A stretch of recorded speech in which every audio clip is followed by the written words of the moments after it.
देश की राजधानी दिल्ली में जहां एक तरफ किसान दिल्ली के बॉर्डर पे आंदोलन कर रहे हैं, वहीं आज ठीक राजधानी दिल्ली के दिल कहे जाने वाले जंतर मंतर पर बैंकों के लगभग हजारों लाखों कर्मचारी हड़ताल पे हैं, जो कि पूरे देश भर में हड़ताल पे हैं। सरकारी कर्मचारी हैं, आप देख सकते हैं सामने मंच है। डी राजा भी अभी यहाँ पे आए हुए थे। इन्हीं बैंक के कर्मियों से हम पूछने की बात करने की कोशिश करेंगे, आखिर क्या वजह है। मैं एक बैंक कर्मी हूँ और निजीकरण का विरोध करता हूँ। निजीकरण का विरोध कर रहे हैं आप लोग, क्या वजह है यहाँ पर?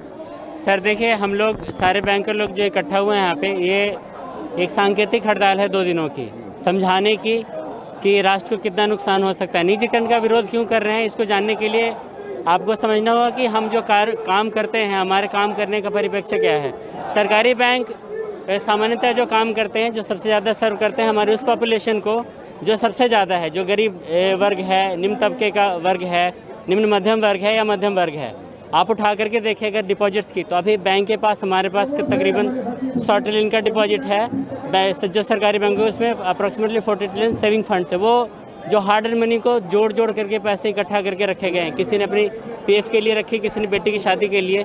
जैसे रिजर्व बैंक से पैसा चलेगा वैसे ये पैसा भी चला जाएगा पूंजीपतियों के पास। तो ये देश की समस्या होने वाली है। आप और आगे सोचें हमारे काम करने पे, तो हम उन पैसों का क्या करते हैं, लेंड करते हैं। अगर हम सरकारीकृत बैंक नहीं होंगे तो वो गरीब जी। लेकिन कहीं ना कहीं लोगों को सुविधा तो हो ही रही है, जिस तरीके से बैंक कर्मी हड़ताल पर। देखिए, हमने हड़ताल शुरू होने से पहले भी लोगों को बताया था कि भाई आप आज से 4 दिन पहले जो भी आपने काम करना कर लिया और सपोर्ट करिए, क्योंकि जो उनकी हार्डकोर मनी हमारे पास जमा है उसका उनको नुकसान होगा अगर बैंक प्राइवेटाइज हो गए तो।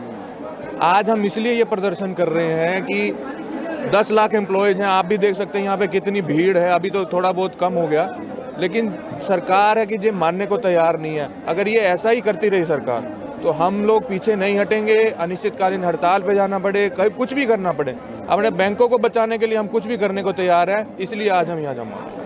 यानी कि एक और आंदोलन की तैयारी रहनी चाहिए। जिस तरीके से किसान है, तो क्या बैंकर में भी ये सांकेतिक हड़ताल बताई जा रही है, तो बैंकर में और बड़ा आंदोलन करने की तरफ? ये बिल्कुल ही सांकेतिक हड़ताल है, बिल्कुल सांकेतिक हड़ताल है। इसके बाद हम लोग अनिश्चितकालीन हड़ताल पर जाएंगे। और ये हड़ताल सिर्फ बैंक कर्मी का नहीं है, बैंकों में जमा जो गरीब लोगों का पैसा है उसके लिए हड़ताल है, उसकी सुरक्षा के लिए हड़ताल है। हम लोग उसकी सुरक्षा की गारंटी देते हैं। चूँकि बड़े लोग उद्योगपति जो हैं वो बैंक में पैसा जमा नहीं करके रखते हैं, वो बैंक से लोन लेते हैं। और बैंकों में पैसा जो क्या जमा है, हमारे देश के गरीब लोगों का 90% जो गरीब लोग हैं उनका पैसा जमा है। हम लोग उनके पैसे का बंदरबाट होने नहीं देंगे। जैसे ये सरकार 1,75,000 करोड़ आरबीआई से निकाली, अब ये चाह रही है कि 40 लाख करोड़ रुपया जो है हम लोग सेविंग फंड में जो है सरकारी बैंकों में रखा हुआ है वो भी निकाल कर अपने चंगू मंगू दोस्तों को दे दें और इसका बंदरबाट कर लें। ये बहुत बड़ा आरोप लगा रहे हैं कि 40 लाख। तो गवर्नमेंट है, ये गवर्नमेंट किसी की नहीं है। Not for any people of India.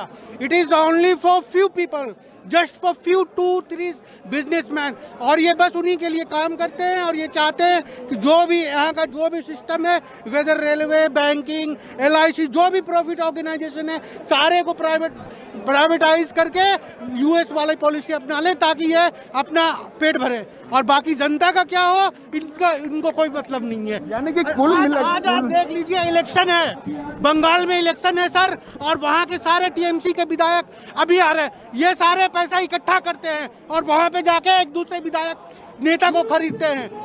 आज डेमोक्रेसी इंडिया में नहीं है। कहीं अगर कोई स्टेट में अगर कहीं किसी की गवर्नमेंट बनती है, पैसे के बलबूते पे नेता को, एमएलए को खरीद के ये सारे कर ले।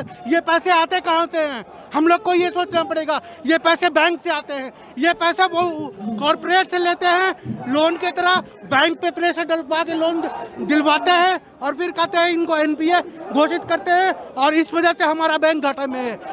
हमारा बैंक इस वजह से घाटे में शो करते हैं और कहते हैं कि ये बैंक घाटे में है, इसको प्राइवेटाइज करो और तभी ये मतलब इसका उद्धार होगा। बहुत बड़ा बहुत बड़ा बैंक की बात कर रहे हैं। बैंक की बात करने के टाइम में हम कोई भी मतलब अपॉलिटिकल बात करना चाहेंगे, किसी भी तरह का पॉलिटिकल बात नहीं करेंगे। हम लोगों का जो आज डिमांड है वो सिर्फ इस क्षेत्र में डिमांड है कि बैंकों का निजीकरण ना किया जाए।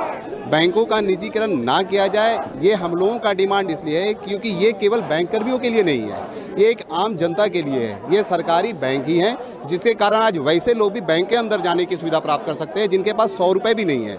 मतलब हम लोग जीरो में अकाउंट खोलते हैं, 5-10 रुपये उनसे सेविंग कराने की आदत डालते हैं ताकि वो अपने पैसों की बचत कर सकें।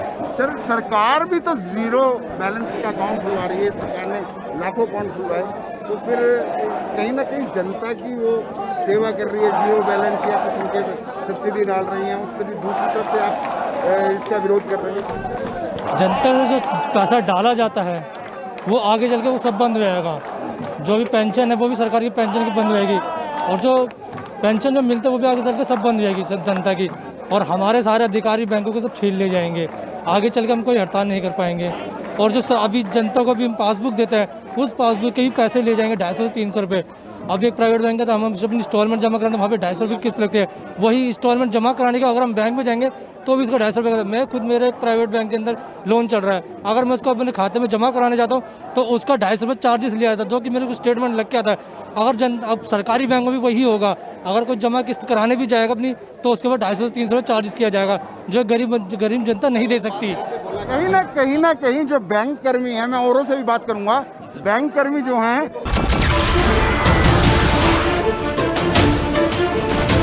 नमस्कार, मैं हूं मानक गुप्ता।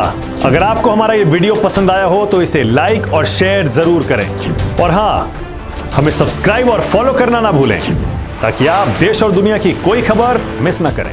तो जुड़े रहिए हमारे साथ और देखते रहिए न्यूज़ 24।